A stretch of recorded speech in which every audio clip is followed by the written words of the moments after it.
गीत सुनते हैं हम अभी एक।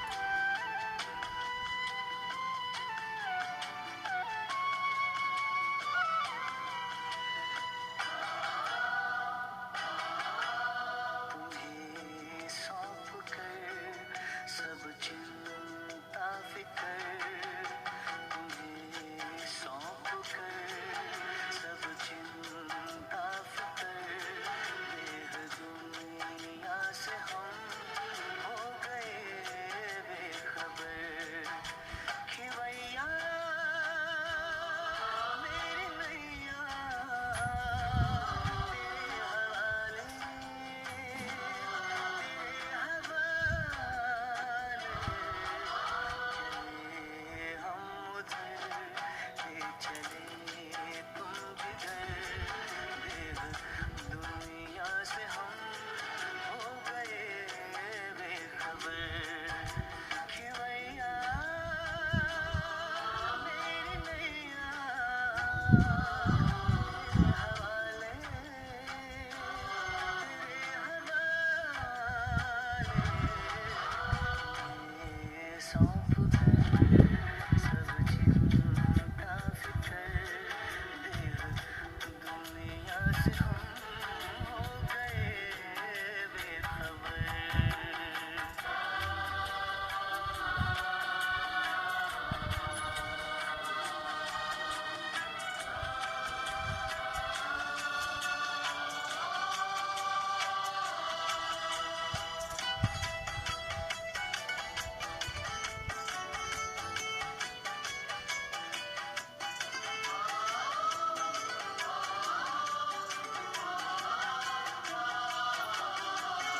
सोचूं भी क्या सोचने से भी पहले, बन जाते काम मेरे करने से पहले। सोचूं भी क्या सोचने से भी पहले, बन जाते काम मेरे करने से पहले, बन जाते काम मेरे करने से पहले। ऐ खुदा दोस्त तारीफ क्या मैं करूं, हम्म। ऐ खुदा दोस्त। ओम शांति। ओम शांति। आज हम कुछ पुरुषार्थ की सहज कैसे पुरुषार्थ हो उसके लिए हम कुछ क्वेश्चन या आंसर कार्यक्रम रखेंगे। जी। तो जैसा अन्न वैसा मन बाबा बोलता है, कई बार ब्रह्मा भोजन की महिमा करता है। तो याद भोजन बनाने वाले भी याद में बनाए, खाने वाले भी याद में बनाए, तो उसका असर मन पर रहता है और बाबा की याद भी रहती है।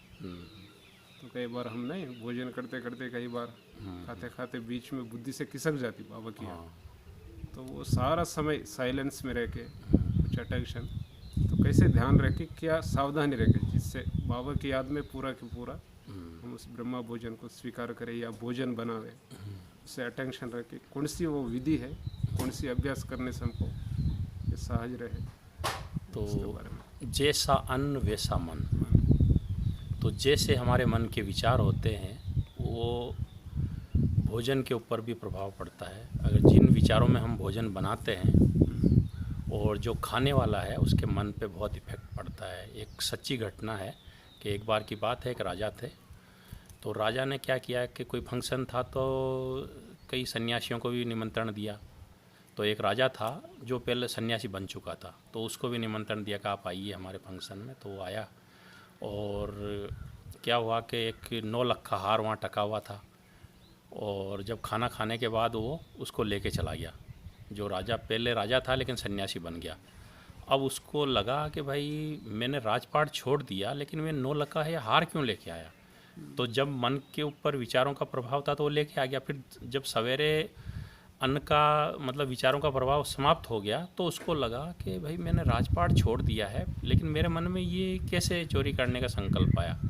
तो उसको लगा कि ज़रूर बनाने वाले के कोई विचार इस प्रकार के होंगे। तो वो क्या किया, जानकारी लेने के लिए वहाँ गया राजमहल में और पूछा भाई खाना कौन बनाता है। बोला ये बनाता है, बनाया कि कल।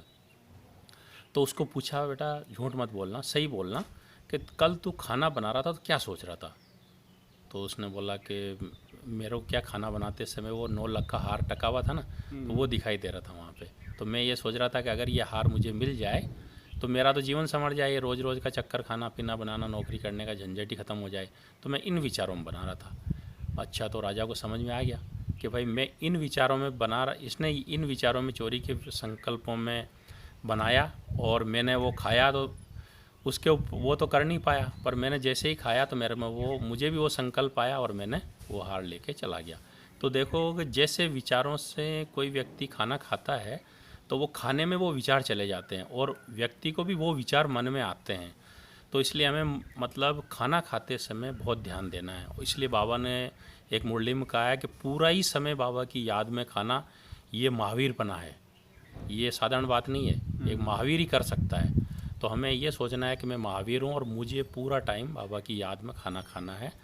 तो अगर ये लक्ष्य रखेंगे कि मुझे बाबा की याद में खाना खाना है तो ज़रूर हम खाएंगे। साइलेंस भी हाँ, थोड़ा अच्छा रहेगा। अगर लक्ष्य ही नहीं होगा कि मुझे शांति में खाना है तो हम नहीं खाएंगे, फिर तो हम बातें करेंगे।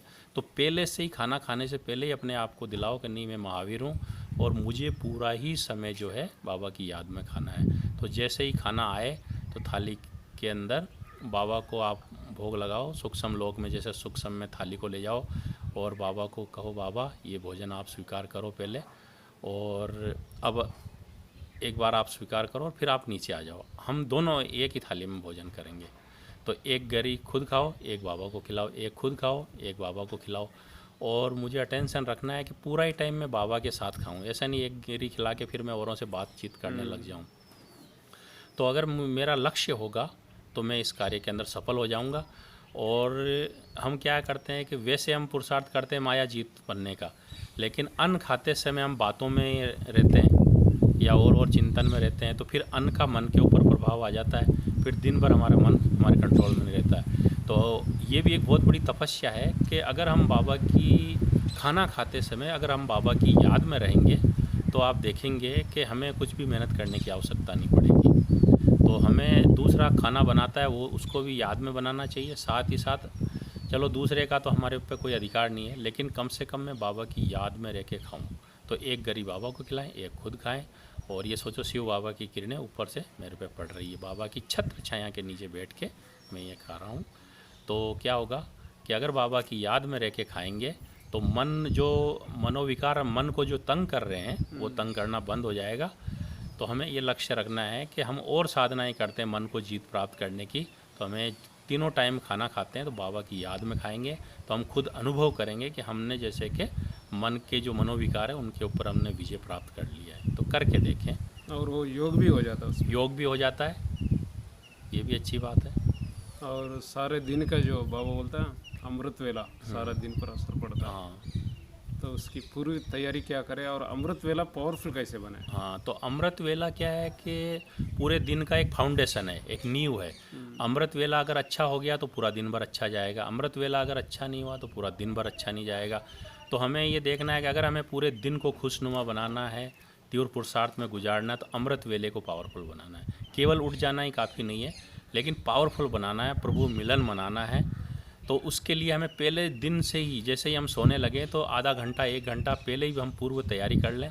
वैसे तो हमें दिन भर पॉजिटिव चिंतन में रहना है, किताबें पढ़ते रहना है, क्लासेस सुनते रहना है, बाबा की मुरली का ही चिंतन करते रहना है, उसका भी इफेक्ट आएगा। लेकिन रात को जब हम सोने लगें तो उस टाइम हमें आधा घंटा अपने आप को देना है एकांत में, और बाबा की याद में बैठना है और अपने आप को याद दिलाना है कि नहीं, मुझे अमृत वेला अच्छी तरह से कल पावरफुल लक्ष्य रीति भी से, रहे। और मुझे अमृत वेले को पावरफुल बनाना है। मान लो मैं 1-2 घंटा अगर अमृत वेला करना चाहता हूँ तो मुझे उन 1-2 घंटे में क्या करना है, तो लक्ष्य बनाएं कि भाई 10 मिनट के अंदर मेरे को 500 रुपये का अभ्यास करना है। फिर अगले 10 मिनट के अंदर मुझे ये वाली ड्रिल करनी है, साकारी, आकारी, निराकारी। फिर मेरे को बाबा से रूरियान करना है। फिर मुझे विश्व को सकाश देना है। फिर मुझे अच्छे अच्छे विचार करना है। ऐसे करके अपने अमृत वेले को 5-6 भागों में हम बांट दें। तो एक लक्ष्य बनाए कि मुझे ये करना है। तो लक्ष्य प्रमाण अगर हम करेंगे तो फिर अमृत वेला सफल होगा। और अगर मान लो, और सबसे पहली अमृत वेले का पहला संकल्प का महत्व है। अमृत वेले उठते ही आपने पहला संकल्प क्या किया? अगर ये संकल्प करते हैं कि मैं आत्मा परम धाम से, मैं आत्मा इस देह में अवतरित अवतार हूँ, मैं विजयी आत्मा हूँ, इस देह में हूँ पर देह से न्यारी हूँ, तो इस प्रकार से विचार करते हुए, कोई न कोई सोमान की स्मृति देते हुए, उसका चिंतन करते हुए अपने आप को नशे में स्थित कर देना है, तो फिर हमारा योग अति सरल हो जाएगा। तो योग के लिए सबसे पहली बात है कि देह से न्यारे होने में हम विजय बन जाएं, और उसके लिए हम इतना पॉजिटिव विचार करें उठते ही। अगर मान लो कि आप जैसे उठे और उठते ही आपने साधारण संकल्प कर लिए, या पिछली बात कोई बात आपको याद आ गई और आपने 3 मिनट बिना चाहते हुए भी आपने वो सोच लिया, तो फिर अपने मन को कंट्रोल करना बहुत मुश्किल हो जाएगा। तो उठते ही पहला संकल्प भी बहुत पावरफुल होना चाहिए, और इतना चिंतन, हमारे रात को सोते समय क्या क्या चिंतन करना, उसका एक एक 2-2 बार चिंतन करके सोएं, तो क्या होगा, तुरंत वो बातें याद रहेगी और मन के ऊपर सवेरे हमें याद करने की मेहनत नहीं लगेगी। तो अमृत वेला बहुत पावरफुल होगा। उसकी विधि यही है कि जब हम उठें, उठते ही हम पहला संकल्प बाबा की याद का करें, बाबा को देखें परम धाम में, उससे गुड मॉर्निंग करें और संकल्प करें कि परम धाम से इस देह में अवतरित अवतार हूँ, कर्म के बंधन से मुक्त, कर्मातीत हूँ, मैं विजयी आत्मा हूँ, मैं कल्प की विजयी आत्मा हूँ। बाप दादा जैसे ऊपर से आ रहे हैं, मुझे विजय का तिलक दे रहे हैं, कह रहे हैं मीठे बच्चे विजयी भव विधेयी भव। तो इस प्रकार के हम पॉजिटिव विचार करें, और 1 घंटा करना है तो एक लक्ष्य लेके बैठे, लक्ष्य प्रमाण योग करें। ऐसे ही नहीं जाके बैठ के आंखें बंद कर ली, कोई लक्ष्य नहीं है तो क्या होगा पता ही नहीं लगेगा, आंख बंद कब की और मन में विचार दूसरे चल रहे हैं, लग रहा है कि हम योग कर रहे हैं और 1 घंटा बीत गया और हमने लगा कि कुछ खाली खाली लग रहा है, योग तो कुछ हुआ ही नहीं। कई बार तो नींद में शांति हाँ, शांति करके हाँ, आंखें बंद कर लेते हैं, नींद में कुछ योग में, और मीठे बाबा प्यारे बाबा ऐसे ही बिना लक्ष्य प्रमाण हम चलते हैं, तो क्या होता है, अमृत वेले का मज़ा नहीं आता है। जैसे स्टूल में भी हम एक्सरसाइज करते हैं तो एक लक्ष्य रखते हैं कि पहले मुझे ये करना है 5 मिनट, फिर ये करना है, फिर ये करना है, फिर ये करना है, तो घंटे का एक मालूम ही नहीं पड़ता है।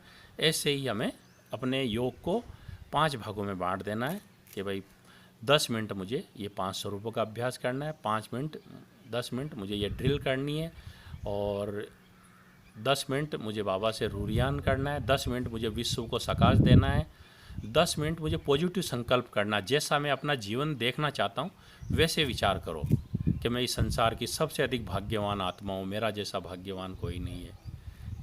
वरना जागृत स्थिति मैं बना के इस रखना। संसार की सबसे अधिक खुश नसीब आत्मा हूँ, खुशियों से संपन्न हूँ, मैं इस संसार की सबसे अधिक धनवान आत्मा हूँ, मैं इस संसार की सबसे अधिक सुखी आत्मा हूँ। तो हम जैसा अपना जीवन देखना चाहते हैं तो ऐसे ही हम पॉजिटिव विचार कर दें, जैसा हम बनना चाहते हैं, जैसा हम है वो नहीं सोचना है, जैसा हम देखना चाहते हैं वैसा सोचना है। तो सबकॉन्शियस माइंड में अगर हम ये पॉजिटिव विचार डाल देते हैं तो आप देखेंगे थोड़े ही टाइम में वैसा ही आपका जीवन होगा। तो जैसा हम जीवन को देखना चाहते हैं वैसे विचार अमृत वेले में डाल दें, तो आप देखेंगे कि अमृत वेला बहुत ही पावरफुल होगा। अगर पहले संकल्प का महत्व रखेंगे तो हमें लक्ष्य रखना है कि सबसे पहले इस देह से न्यारे होने पे संकल्प रखना है कि हम देह से न्यारे होने में अगर हम विजयी बन गए तो सोचो अमृत वेले पावरफुल हमने करने में हम विजय बन गए। और देह से न्यारे होने में अगर हम विजय नहीं बन पाए तो अमृत वेला इतना पावरफुल नहीं होगा। और अगर अमृत वेले मान लो योग नहीं भी लग रहा तो थोड़ा हम टहल के योग करें, या कुछ थोड़ा बहुत पढ़ लें, या कोई ड्रिल करें कि साकार में मैं निराकार आत्मा हूँ, फिर इस साकार शरीर को छोड़ के मैं आकारी शरीर में हूँ, आकारी शरीर को छोड़ के मैं निराकारी धाम में निराकारी स्वरूप में स्थित हूँ, फिर मैं देवताई शरीर में हूँ, फिर मैं पूज्य स्वरूप। एक शरीर छोड़ के दूसरे शरीर में प्रवेश करने का अगर हम लक्ष्य रखेंगे तो हम तुरंत शरीर से न्यारे हो जाएंगे, और न्यारे होने के बाद फिर परम धाम में स्थित हो जाओ कि मैं परम धाम में शिव बाबा की किरणों के नीचे हूँ और निरंतर उसकी किरणें मुझ में आ रही है और मेरे द्वारा पूरे विश्व में जा रही है। मैं संपूर्ण पवित्र आत्मा हूँ और पवित्रता के सागर से निरंतर मुझ में किरणें आ रही है। तो जब हम एकाग्र हो जाएंगे, जब हम देह से न्यारे हो जाएंगे तो अपने स्वरूप को हम स्पष्ट देखेंगे और किरणें आते हुए भी हम फील करेंगे बाबा की, और वो हमको बहुत ही आनंदकारी अनुभव होगा। अगर हम देह से न्यारे नहीं हुए तो हम परम धाम में स्थित नहीं हो पाएंगे, बाबा की किरणें नहीं ले पाएंगे, अपने स्वरूप को एक्यूरेट नहीं देख पाएंगे और हमें मज़ा नहीं आएगा। इसलिए सबसे पहले देह से न्यारे होने का लक्ष्य रखना है, और लक्ष्य रखना है कि मुझे अतीन्द्रिय सुख प्राप्त करना है। और अतीन्द्रिय सुख के लिए जो ज़रूरी चीज़ें हैं उन्हीं का उपयोग करना है, और देह या भौतिक सुखों में नहीं रहना है। नहीं तो वो फिर क्या, अगर भौतिक सुखों का लक्ष्य होगा तो ये अतीन्द्रिय सुख हमें प्राप्त नहीं होगा। तो लक्ष्य रखना है कि दिन भर में जो भी कुछ करूं, मुझे अतीन्द्रिय सुख में जो सहायक चीज़ें हैं वही करना है, वही देखना है, वही सुनना है, वही पढ़ना है, तो वही करना है। तो फिर हम सहज ही इसमें सफल हो जाएंगे। माना सदा जागृत अवस्था, हाँ, जागृत अवस्था रहे। जागती ज्योति बोलते हैं बाबा उसी में। और दूसरा, कई बार हम गहरी नींद में चले जाते, कई बार नींद बहुत गहरी आती है, तो फिर नींद के बीच में एक ऐसी वाइब्रेशन का अनुभव होता है कि कोई दाब रहा है, हाँ हाँ जैसा नहीं कोई बोरी रख दिया शरीर के ऊपर, तो नींद में कई बार कॉन्शियस में आता है, पर वो सब कॉन्शियस। हाँ, तो ऐसा अनुभव हमें भी है। जैसे क्या होता है, रात का समय होता है, एकांत होता है, कोई नहीं होता है, तो वहाँ पे क्या ऐसा लगता है जैसे किसी ने दबा दिया एकदम अचानक, और हमारी नींद खुल जाती है। तो शरीर डेड हो जाता है, मन चलता है कि किसी ने शरीर को दबा लिया, ऐसा लगता है। तो ये क्या होता है, ये हो सकता है कि कोई बाहरी आत्माओं का प्रकोप होता होगा, हो सकता है जहाँ तक। हाँ, तो वो आत्माएं क्या है कि भटकती हुई आत्माएं होती है, तो वो घूमती रहती है। जब किसी व्यक्ति को अकेला देखती है तो हो सकता है वो उसमें घुसने की बात करती है या प्रवेश करने की, तो उसमें क्या होता है, वो शरीर पे बैठ जाती है। तो उसमें हमारे को ये अनुभव होता है कि शरीर जैसे डेड हो गया है, आत्मा जैसे जग गई है, तो शरीर हिलता ही नहीं है जैसे। तो कई तो चिल्ला जाते हैं, एकदम डर जाते हैं, तो और कई जो है वो इसको बड़े प्यार से कर लेते। तो जैसे हमारे साथ भी ऐसा होता था, तो मैं संकल्प करता, मैं मास्टर सर्वशक्तिवान हूँ, सर्वशक्तिवान से सर्व शक्तियों की किरणें आ रही है और जा रही है, आ रही है, जा रही, थोड़ी, और फिर शरीर को थोड़ा हिलाता था, नॉर्मल हो जाता था। तो उस टाइम पे ये संकल्प करो कि मैं मास्टर सर्वशक्तिवान हूँ, सर्वशक्तिवान से सर्व शक्तियों की किरणें निरंतर मुझ पे आ रही है, और थोड़ी देर में आप देखेंगे कि आप उससे बाहर आ जाएंगे। दूसरी बात ये, उसमें डरना नहीं है। अधिकतर हम क्या, जैसे ही वो होता है तो हम सोचते हैं, तो डरने लग जाते हैं, और फिर हमको नींद नहीं आती है। तो हमको डरना नहीं है। जैसे मान लो हम सो रहे हैं, अपना छोटा बच्चा आता है और हमको, हमारी नींद खुल जाती है, हमारे ऊपर आके बैठा हुआ मान लो बच्चा, तो हम कहते हैं अरे मेरा बच्चा है, चलो हम फिर सो जाते हैं करवट बदल के, डरते नहीं है ना। ऐसे ही मान लो आत्माएं हैं भटकती हुई आके, और अब उनसे कोई बात करने वाला नहीं है कोई, तो वो भी चाहती है कि भाई, जैसे किसी के मकान नहीं होता तो वो क्या चाहती है कि अब मैं किसी दूसरे के मकान में जाके रहूं। तो वो बेचारी भटकती हुई आत्माएं भी ऐसे करती है, इंसान ही है वो भी, लेकिन उनके शरीर नहीं है। तो हमें क्या है, हल्के में लेना है, डरना नहीं है। इन भटकती हुई आत्माओं से डरते हैं तो और डराती है। जैसे एक कुत्ता है मान लो, वो भौंकता रहता है, अगर आप उसको देख के भागोगे तो वो भी आपके पीछे भागेगा, तो और डराता है वो। तो ये आत्माएं तो कमज़ोर आत्माएं होती है, भटकती हुई आत्माएं, तो ये क्या करती है कि जब हम डरते हैं तो और डराती है। तो हमें इनसे डरना नहीं है, बस ये हमारा कुछ भी नहीं बिगाड़ सकती है। केवल वो एक संकल्प जैसे ही आपके ऊपर आके वो बैठी, और बैठते ही क्या होगा, आपको भय लगेगा, एकदम आपको लगेगा किसी ने मुझे दबाया है, तो वो भय जो है ना, वो आपकी नींद को उड़ा देता है। लेकिन हमको ये सोचना चाहिए क्या हो गया, ये भी तो बच्चा है ना, चलो बैठा है तो कोई नहीं, अच्छा चलो करवट बदल के सो जाओ। तो हम हल्के में लें। तो मेरे साथ भी ये होता था, तो मैंने क्या किया, इस संकल्प को हल्का किया। अरे बैठता है तो क्या हो गया, कि मैं तो पूर्वज आत्मा हूँ, मेरे को डरने की क्या बात है, चलो कोई नहीं, जैसे एक बच्चा मेरे ऊपर सोया हुआ बैठ गया तो क्या हो गया, तो ऐसे ये भी बैठ गया। तो मैंने ये देखा कि जब मैंने ये संकल्प किया, ये हल्कापन का, उसके बाद ये होना बंद हो गया। तो आप भी संकल्प करके देखें, कोई नहीं, बच्चा है ना, कोई नहीं, बैठा है, कोई नहीं, चलो इसको भी जो चाहिए आदत होगी, हाँ, मनसा सेवा, तो डरना नहीं है। क्योंकि वो व्यक्ति आके आपके ऊपर, वो आत्मा आके आपके ऊपर बैठ रही है, तो केवल शरीर दबा रही है, लेकिन बाद में जो आपके विचार चलते हैं ना, कि आपको किसी ने दबा लिया, एकदम ऐसे करंट की सी एक फीलिंग होती है, तो वो जो डर के विचार है वो आपकी नींद को ख़राब कर देते हैं। और फिर बाद में भी आपको लगता है अगले दिन भी कोई दबाएगा मुझे, ऐसा डर फील हो जाता है। लेकिन उसको हल्के में लेना है, सोने से पहले, कोई नहीं, क्या हो गया, ये भी तो एक आत्मा ही है ना, हमारे परिवार का सदस्य अगर मेरे ऊपर बैठता है मान लो रात में, तो मुझे कोई डर की बात लगती है कि भाई परिवार का है, मैं देख के सो जाता हूँ। ऐसे ही सोचना है, ये भी कोई पूर्व जन्मों की कोई आत्मा होगी, परिवार का सदस्य होगी, बेचारी को बैठा रहने तो कोई नहीं, हल्के में लो, तो आप देखेंगे कि आप उससे मुक्त हो जाएंगे।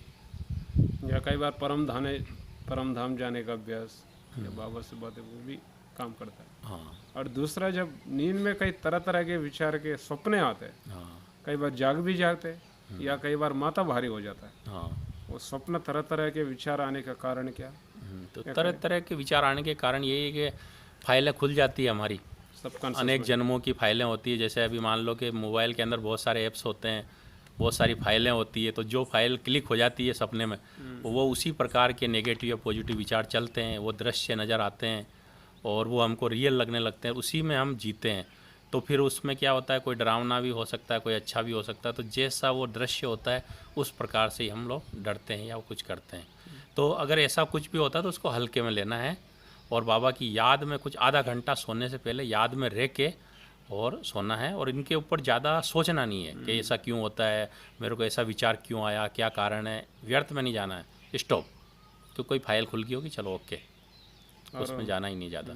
कई बार जैसे अंधेरे को देख के डर लगता है कहीं, या अकेले है कहीं, या बिजली चले गई रूम में है, तो डर डर सा लगता है। हाँ, तो अब क्या होता है कि हमें भटकती हुई आत्माओं को डर लगता है अधिकतर। तो क्या होता है कि अभी देखो, दिन के अंदर हम अकेले रहेंगे तो हमें डर नहीं लगेगा। अब आत्माएं तो दिन में भी होगी आसपास ही, ठीक है ना, और डरते हैं तो फिर हमको डर और ज़्यादा बढ़ता रहता है। लेकिन रात जैसे ही हुई तुरंत हमको भूत याद आने लगता है। तो वो याद आता है, भय के विचार मन में आते से ही हमारा पैर भारी होते हैं, तो विचारों से ही भय उत्पन्न हो रहा है। तो उस टाइम पे अगर हम ये सोचें कि मैं आत्मा हूँ के, मेरा कोई क्या बिगाड़ेगा के, हैं, मैं तो अमर आत्मा हूँ, प्रकाश पुंज हूँ, शक्ति पुंज हूँ, आग मुझे जला नहीं सकती। तो कोई भी मनुष्य आत्मा जिसके अपना शरीर नहीं, वो मेरा क्या बिगाड़ेगी, हैं। तो मैं फरिश्ता हूँ, लाइट के शरीर में लाइट हूँ और परमात्मा लाइट के ओरे के मध्य हूँ, इसलिए मेरा कोई कुछ बिगाड़ नहीं सकता। मैं मास्टर सर्वशक्तिवान हूँ, सर्व शक्तियों के ओरे में हूँ, मैं घेरे में हूँ, इसलिए मुझे डरने की आवश्यकता ही नहीं है। तो इस तरह के विचार मन में लाएं, पॉजिटिव विचार, पावरफुल विचार, तो वो डर खत्म हो जाएगा। और एक बहन है 12 साल से ज्ञान में है, चल रही, अच्छा था लाइफ। अभी उसको क्या हुआ, अचानक उसको डर आने लगा, अचानक। हाँ, वो क्यों आ रहा उसको भी पता नहीं चल रहा, और नींद नहीं आती, कई दिनों से नींद भी नहीं, उड़ जाती है, कई प्रकार के टेंशन उत्पन्न हो रहे विचार, और अचानक डर लगता है। तो उसका निवारण क्या? अब डर का कारण है पाप कर्म, पूर्व जन्मों के पाप कर्म होते हैं। अब वो कौन सा पाप कर्म किस समय आ जाता है? अभी पहले उसका जीवन अच्छा चल रहा था, अच्छा ज्ञान योग में चल रहा था, अब वो पेपर सामने आ गया। अब उसको बड़े धीरज से काम लेना है, क्योंकि हमारे पास क्या है, हमारे पेपर जो है कोई उसमें क्लासरूम में नहीं होंगे, प्रैक्टिकल पेपर होंगे। आज ये समस्या आई, कल दूसरी आ जाएगी, दूसरी जाएगी, तीसरी आ जाएगी, तीसरी जाएगी, चौथी आ जाएगी। तो चूहे को निकालो बिल्ली आ जाएगी, बिल्ली को निकालो कुत्ता आ जाएगा। ये सब कुछ हमारे साथ चलता रहेगा। क्यों? कि हम विश्व महाराजन बनने का पुरुषार्थ कर रहे हैं। तो ये बातें तो आएगी, लेकिन हमें बड़े ही धीरज से काम लेना है और जो बाबा ने अभ्यास बताए हैं उन अभ्यासों को करना है। साथ ही साथ कुछ आत्माओं के साथ हमारा अकाउंट भी होगा। तो हमें क्या करना है, अमृत वेले उठ के उन आत्माओं से माफ़ी मांगनी है कि हे आत्माएं, मैंने जिसको भी कभी कष्ट दिया हो मुझे माफ़ कर दो। गलती से मैंने अज्ञानवश या अहंकार वश या विकारों के वश मैंने कष्ट दिया, मुझे माफ़ कर दो। 15 दिन ये करके देखो तो वो पाप खत्म हो जाएगा। वो आत्मा से माफ़ी मांगेंगे तो हमारा हिसाब पूरा हो जाएगा। और साथ ही साथ हमें चिंतन करना है कि मैं निराकारी आत्मा हूँ और मैं निराकारी धाम की रहने वाली हूँ, निराकार बाप का बच्चा हूँ। मुझे किसी भी बात से डरने की आवश्यकता नहीं है। इस समय भगवान मेरा साथी है, इसलिए मेरा कोई कुछ कर ही नहीं सकता है। ये परीक्षा है, ये पेपर है, इसमें मुझे डरना नहीं है। बाबा की याद में रहना है और अपने आप को पॉजिटिव विचारों के द्वारा हल्का करना है कि भाई मैं अमर आत्मा हूँ, मेरे को आग जला नहीं सकती है, हवा उड़ा नहीं सकती। तो कोई मनुष्य आत्मा से या किसी से मुझे डरने की क्या ज़रूरत है? कोई मेरा क्या बिगाड़ेगा? मैं तो भगवान के काम में आने वाली आत्मा हूँ। तो मुझे अपने विचार ही डराते हैं और अपने विचार ही मुझे उस डर से बाहर निकालते हैं। तो विचारों को हम निर्भय वाले विचार करेंगे तो हम ज़रूर निर्भय बन जाएंगे। और दूसरा अभ्यास, हम माफ़ी मांगेंगे कि जिन आत्माओं को भी मैंने पूरे कल्प के अंदर कहीं भी दुख दिया हो या डराया हो, धोखा दिया हो, तो मैं उनसे माफ़ी मांगता हूँ। क्योंकि हमने डराया होगा तो वो आत्माएं भी अब हिसाब किताब तो चुकतू करने आएगी ना, क्योंकि अब ये समय है घर जाने का। तो सभी आत्माएं आएगी हिसाब किताब चुकतू करने के लिए। पहले तो हम गरीब थे, तो जैसे कोई धन मांगता है तो गरीब से क्या कोई धन मांगेगा। लेकिन अभी मालूम पड़ रहा है कि भगवान के साथ में ये लोग हैं, धनवान बन रहे हैं। तो जैसे ही उनको मालूम पड़ रहा है सब आत्माओं को ये धनवान बन रहा है, तो अपना अपना अकाउंट लेने के लिए सब आत्माएं आ रही है। तो हमें खुशी खुशी जो है उनका अकाउंट चुकतू करना है।